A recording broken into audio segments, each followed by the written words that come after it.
तो चिल्ला मत इतना। चुपचाप रही। मैंने का हम चुपचाप करम फूट गइल हमार। मैं का करम फूट गइल। है देखी और दूसर का रिश्तेदार है हमारे रिश्तेदार हुआ। हाँ इहो मिले आइल बारन मिलनी। मिलनी। हाँ प्रणाम ससुर जी कैसन बानी। ससुर जी लौकता रहनी। तो तू ही कहलू रिश्तेदार तो रिश्तेदार ससुरे न होला।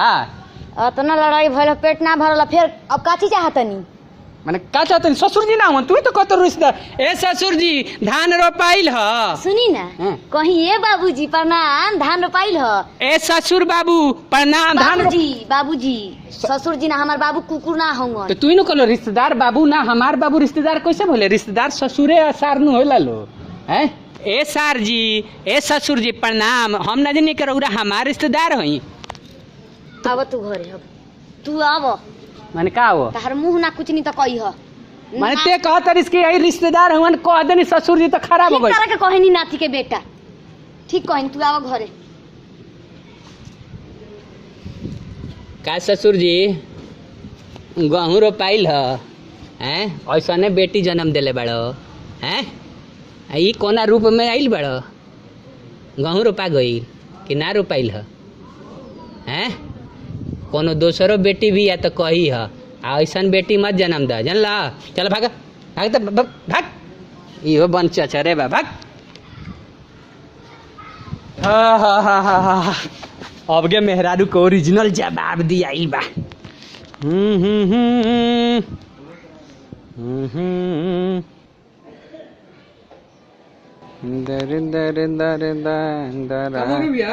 का हो तोरे तो राज बा। अरे हमार का राज बा। हाँ जब से शादी भइल बा तोरे तो राज बा। अरे यार का है बोल मारा तो हमार का राज बा यहाँ दुख भोगत भोगत बार बार एकदम घर में से एकदम आवाज आवता कभी हंसे के आवता एकदम बार बार हंसई के आवता आवाज। अरे यार जो ना मुंह मत खोलवा हमार। हाँ क्या गाँव में भइल बा 3-4 लोग की शादी भइल बा तो उ लोग के नइखे आवत तोरे घर से खाली आवाज आवता खाली हंसई के आवाज आवता काहे हो।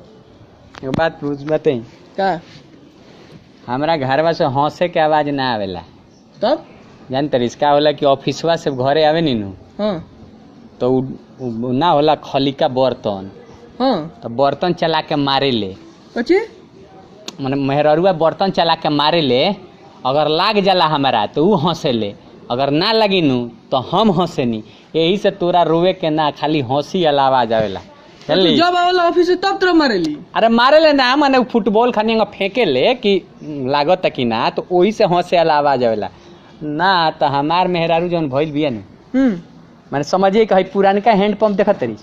हाँ हाँ है हाँ ये पुरानका हैंड पंप हो गइल बिया माने पानी छूल छूल देती है हाँ लेकिन आवाज बड़ा करती है माने बूझ जो माने मेहरारू माने कैसे पुरानका अब एकरा के चलेबे हैंड पंप का करी काय काय काय काय करी आवाज तो आवाज अब पानी के नदी हेती हेती हेतनी हेतनी छूल छूल पानी गिरी हाँ। उहे हैंड पंप हो गइल बिया छूल छूल पानी देती है लेकिन आवाज इतना कर कर करे लेनु कि हम ही जानत नहीं माने एकदम ना जे हम जाते नहीं तो बैठ के हमरा से झगड़ा लगावत रहता रहो।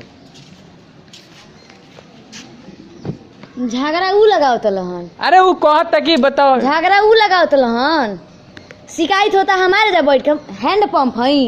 अरे तार शिकायत कहाँ होता हम तार शिकायत ना करतनी। हाँ तई का बड़ाई होतला उ तो हम कहत रहनी है कि हमार मेहरारू हमेशा घर में से हंसत तू कहत रहनु कि हंसी के आवाज निकलेला कादू होंग भइल बनी हम छुल छुल पानी गिरेला छुल छुल पानी गिरेला खाली शिकायत होता मेहरारू के तो मारत का बरिसते आ तू नाती के बेटा आवत हर बताओ तन तरह के अपन घर नहीं देखल जात चलत रहे दौड़ के ये तो गांव में लड़बे करते शिकायत करे के बा ते गांव में लड़े जीवे हम पंप भइल बनी रे तो हम कहां ते का करते रह तू डेली छिपा चला के मारे चला तासला चला के मारते तरह के हंसी है।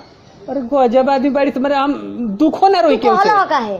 अरे हम तो ई कोनी ना तू कहला का है ओकरा के तो बोले देबे तब नु का बोले देबे हम तो ई कोनी नु कि हमार मेहरारू जोन बिया नु हैंड पंप हो गइल बिया हैंड पंप हो गइल बिया। अरे हैंड पंप ठीक न होला उसे पानी मिलेला छुल छुल छुल अरे छुल छुल ना हां पानी देता रू बोला बुरा मत माना माने हम तार शिकायत करतनी। हां हां तारा बात के बुरा माने अरे तो एक खराब बात के बुरा हम शिकायत करते हाथ चलाओ तो कुछ ना हम शिकायत कर देते तो ना।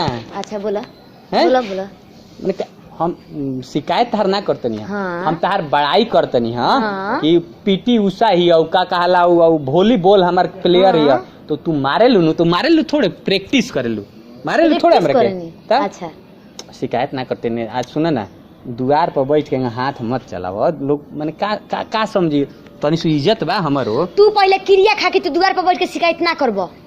एगो बात बोलो घरे बैठ के शिकायत करबे ना करी ससुरारी जाके शिकायत करबे ना करी फुआ से शिकायत करबे ना करी बाबू से शिकायत करबे ना करी माई से शिकायत करबे ना करी दुआर पर बैठल कहाँ करी शिकायत तो ते हमार तो मार मत पल तो हमार मांग टिक के काहे खातिर लेलो शिकायत करे खातिर त मांग टिक खातिर के खातिर लेने के रोज ते मरबे हमरा के हैं तू शिकायत करबो। अरे गजब भइल बड़ी हम शिकायत करते नहीं ना तो ते मारल छोड़ दे तो हम शिकायत कर बंद कर दे। तू पहले शिकायत कर छोड़ो तब हम मारल छोड़े। अरे तो हम अच्छा मारल ते छोड़ देबे तो कोना बात के शिकायत करे रोटी बनाओ तो राइबे ना करला एक और हम शिकायत करते नहीं की हम केहू से कहनी है कि रोटी बनावे ना कम बोलो ढार दम चल जेबा नीचे। अरे के बताब तोरा बर्तन साफ करे आवेलबे करना हम शिकायत करते नहीं लड़का के गांड धोए आइबे ना करला उ शिकायत हम करते नहीं ना गाड़ तू धोवेला हम ना धोइनी तो कहला कि लइका तू ही पैदा कइलो खाली पैदा कर देला से होला हैं पैदा कइले में मेहनत ना लगेला। राती खान पेशाब करता तो कहता कि उठी अपन जाके बदल ली और लेवा के रात में के बदलेला हमार पैदा करे के जिम्मेदारी रही ओकर गाड़ धोए के तहार जिम्मेदारी बा धो। तो रतिया में मान ला बिस्तरवा पे पेशाब करी तो ओकर लेवा तो तू बदल सकत है उहो नहीं बदल सकत काहे बदली तू काहे खातिर बारो बदला तू कमा के ले हम खियाई सब सन के हम अच्छा गाड़ धोई हम हाँ। हैं बर्तन माजी हम हाँ। खाना बनाई हम हाँ। ओकरा बाद तहार शिकायतो ना करी हाँ हैं अच्छा बर्तन धोई हम कब बर्तन धोले बड़ी हैं तू धोएला अरे यार हेती चुकी एगो कटाहवा चम्मच रख ले बड़ी चूल्हा लिपी हम तो चूल्हा लिपे ली माचिस बारी हम तसला के माटी लगा के चूल्हा पर रखी हम खाना बनाई हम उ कहाँ जाई उ जोरा एगो बात बताओ हेता चका चम्मच हो कादू मौगी बनावे लुआ औ खा लू उ धो देवेलू तो बर्तन धोआ जाला। ढेर अति मत कर हेतना बोलबो नु तो चल जाम हम।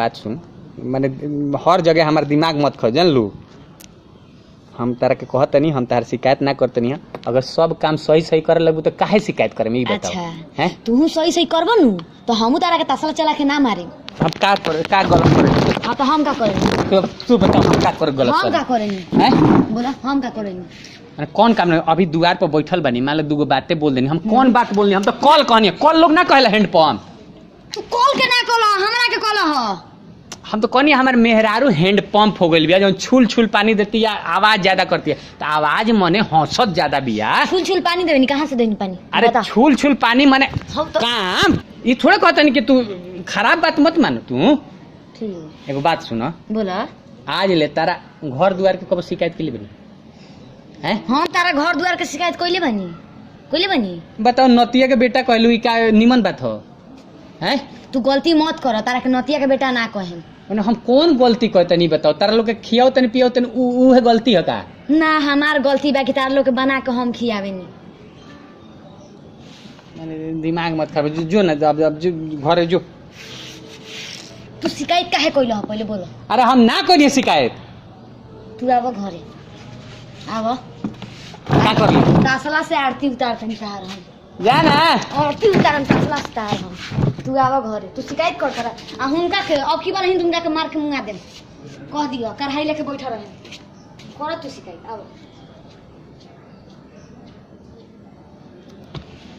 बाप रे जगह बताओ है कौन हम खराब बात कहनी है बाप रे बाप कितना है अब बताओ दुआरों पर बैठ के आदमी कोनो कुछ नहीं बात कर सकत हम कौन ऐसा खराब बात बोल देनी है अमूल भैया ठीके कहत रहल हो ते फेन का करैलियस फेन आई नु तो अरे हमरा कूदी सब बैठ के सुनत रहनी ह ओजी से हाँ सही कहत रहल तू तो उ पंप ना उ तो और मुरझा गइल बा हैंड पंप तोहर बाप रे सही में बड़ा अथी भी अब तोरा देख के ना मन करता कि हम शादी ना करी अरे शादी बियाह मत करिए बाबू कबो मत ना हम करिए ना करेम ना कुंवारे रह जाइए भले केहू कुछू कहे ना तो जानते रहीस आ बियाहो करिए नु तो दहेज पहेज लेवे के चक्कर में मत पड़िए ना तो और हो चाही ना हो तरीसन कोनो के माथा पर थोड़े लिखा रहते कि लड़की नीमन बिया हैं ये कनी के फेरा में मत पड़िए जानलीस ना ना हम ना करेम शादी अब हम भूल के गलती ना करेम ना नानू ना कबो ना करेम हम हम देख लेनी सब वजह से बैठ के सुनत रहनी, हम ना करें गलती।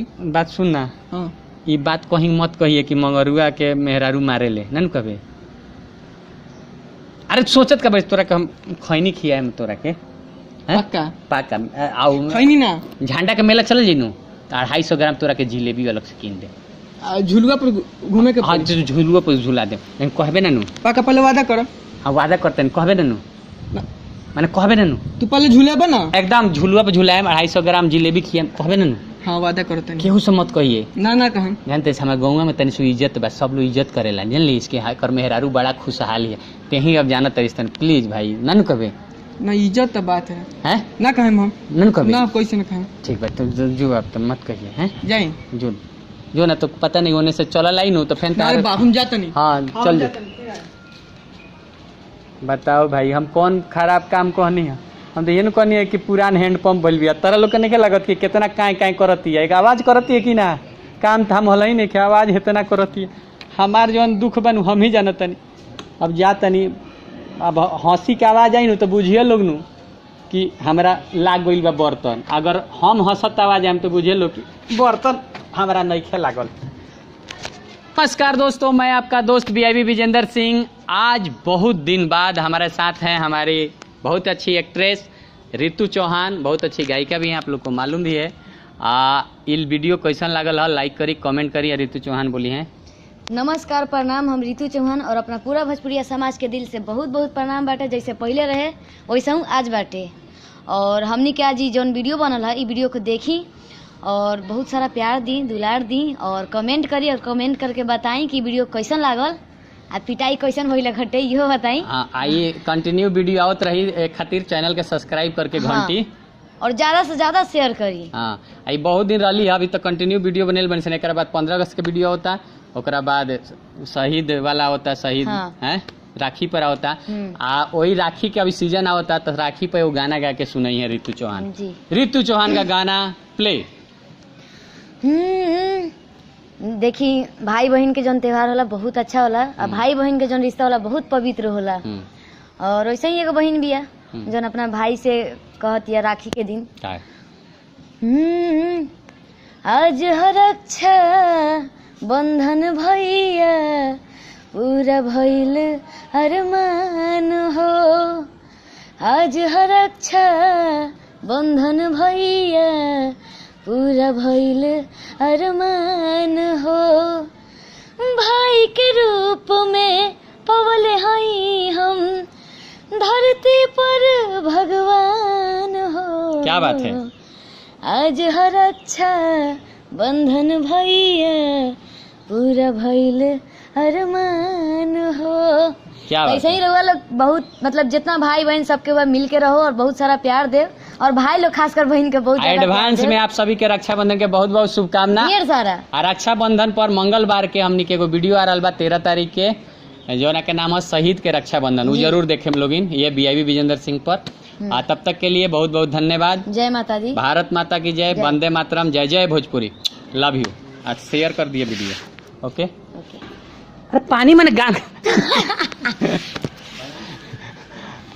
Action action